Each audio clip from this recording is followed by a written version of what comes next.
गजाननाय गाङ्गेय सहजाय सरदात्मने गौरीप्रियतनुजाय गणेशयास्तु मङ्गलम् नागयज्ञोपवीताय नतविघ्नविनाशिने नन्द्यादिगणनाथाय नायकायास्तु मङ्गलम्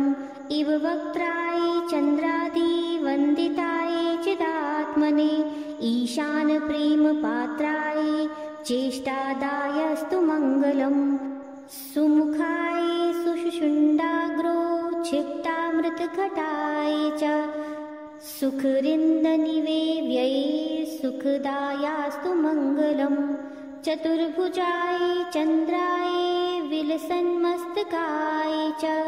चरणावनतानन्दतारणायस्तु मङ्गलम् वक्रतुण्डाय वटवे वन्धाय वरदाय च विरूपाक्षसुतायास्तु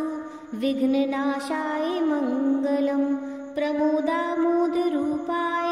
सिद्धिविज्ञानरूपिणे प्रकृष्टपापनाशाय फलदायास्तु मङ्गलम् मङ्गलं गणनाथाय मङ्गलं हरसूनवे मङ्गलं विघ्नराजाय विघ्नहर्त्रेस्तु मङ्गलम् श्लोकाष्टकमी पुण्यं मङ्गलप्रदमादरात् पठितव्यं प्रयत्नेन सर्वविघ्ननिवृत्तये।